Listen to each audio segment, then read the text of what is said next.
Good morning दोस्तों, स्वागत है आपका मिलेनियर सोच के चैनल पे। आज मैं आपको एक नहीं, दो नहीं बल्कि तीन ऐसी कहानियाँ सुनाने जा रही हूँ जो आपको मोटिवेट तो करेंगी ही, साथ ही साथ ऐसी एजुकेशन देगी जो कहीं ना कहीं आपकी सोच को बदल देगी। ये तीन कहानियाँ आपको अपने गोल को अचीव करने में आपके लिए प्रेरणा का स्रोत बनेगी। तो आइए जानते हैं ऐसे तीन कहानियों के बारे में। तो पहली कहानी को शुरू करते हैं। एक शहर में बहुत ही ज्ञानी प्रतापी साधु महाराज आए हुए थे। बहुत ही दीन दुखी परेशान लोग उनके पास उनकी कृपा दृष्टि पाने हेतु आने लगे।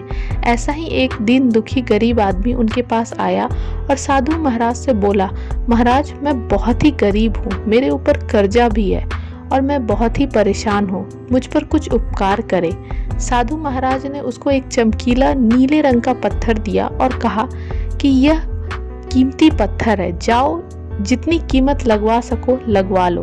वो आदमी वहां से चला गया और उसे बेचने के इरादे से अपने जान पहचान वाले एक फल विक्रेता के पास गया और उस पत्थर को दिखाकर उसकी कीमत जाननी चाहिए। फल विक्रेता बोला, मुझे लगता है यह नीला शीशा है, महात्मा ने तुम्हें ऐसे ही दे दिया है।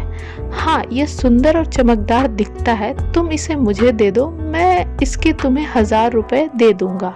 वो आदमी निराश होकर अपने एक अन्य जान पहचान वाले के पास गया जो कि एक बर्तनों का व्यापारी था। उनसे वह व्यापारी को भी वो पत्थर दिखाया और उसे बेचने के लिए उसकी कीमत जाननी चाहिए। बर्तनों का व्यापारी बोला, यह पत्थर कोई विशेष रत्न है और इसके तुम्हें मैं 10,000 रुपए दे सकता हूँ। वो आदमी सोचने लगा कि इसकी कीमत और भी अधिक होगी और यह सोचकर वो वहां से चला आया। उस आदमी ने इस पत्थर को अब एक सुनार को दिखाया। सुनार ने उस पत्थर को ध्यान से देखा और बोला, ये तो काफी कीमती पत्थर है, इसके मैं तुम्हें 1,00,000 रुपए दे दूंगा। वो आदमी अब समझ गया था कि ये बहुत ही अमूल्य पत्थर है। उसने सोचा, क्यों न मैं इसे एक हीरे के व्यापारी को दिखाऊं। ये सोच के वो शहर के सबसे बड़े हीरे के व्यापारी के पास गया। उस हीरे के व्यापारी ने जब वो पत्थर देखा तो देखता रह गया। चौंकने वाले भाव उसके चेहरे पे दिखने लगे। उसने उस पत्थर को माथे से लगाया और पूछा, तुम यह कहाँ से लाए हो? यह तो अमूल्य है, यदि मैं अपनी पूरी संपत्ति बेच दूं तो भी इसकी कीमत नहीं चुका सकता। ये कहानी सुनने के बाद हमें ये सीख मिलती है कि हम अपने आप को कैसे आंकते हैं। क्या हम वो हैं जो राय दूसरे हमारे बारे में बनाते हैं? आपकी लाइफ भी अमूल्य है, आपके जीवन का कोई मोल नहीं लगा सकता। आप वो कर सकते हैं जो आप अपने बारे में सोचते हैं। कभी भी दूसरों के नेगेटिव कमेंट से अपने आप को कम मत आंकिए। तो चलिए इसी के साथ पहली कहानी को एंड करते हैं। अब दूसरी कहानी को शुरू करते हैं। एक मेंढकों की टोली जंगल के रास्ते से जा रही थी। अचानक 2 मेंढक एक गड्ढे में गिर गए।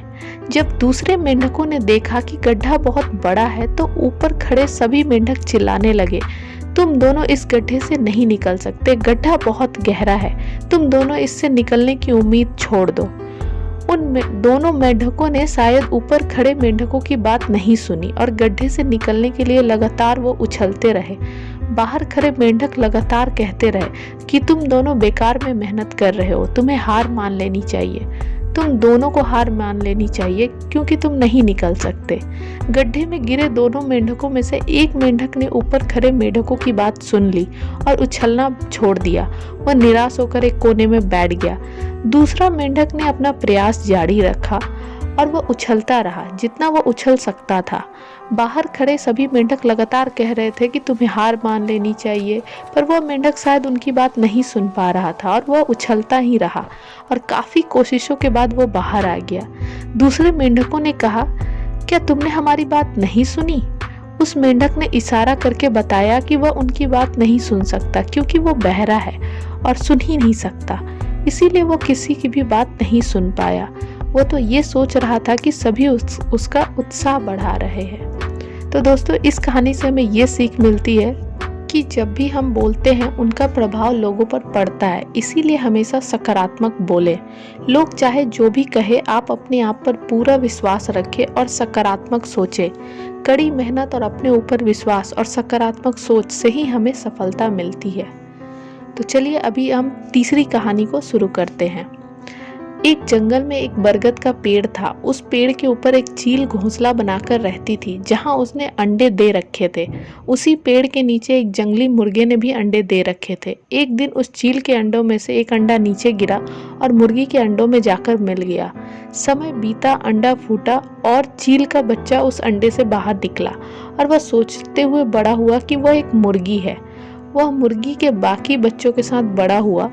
वह उन्हीं कामों को करता जिन्हें एक मुर्गी करती है। वह मुर्गी की तरह कुरकुराता, जमीन खोदकर दाने चुगता और वह इतना ही ऊंचा उड़ पाता जितना कि एक मुर्गी उड़ती है। एक दिन उसने आसमान में एक चील को देखा जो बड़ी ही शान से उड़ रही थी। उसने अपने मुर्गी माँ से पूछा कि उस चिड़िया का क्या नाम है जो इतना ऊंचा बड़ी शान से उड़ रही है। मुर्गी ने जवाब दिया कि वह एक चील है। फिर चील के बच्चे ने पूछा, माँ मैं इतना ऊंचा क्यों नहीं उड़ पाता? मुर्गी बोली, तुम इतना ऊंचा नहीं उड़ सकते क्योंकि तुम एक मुर्गे हो। उसने मुर्गी की बात मान ली और मुर्गे की जिंदगी ही जीता हुआ एक दिन मर गया।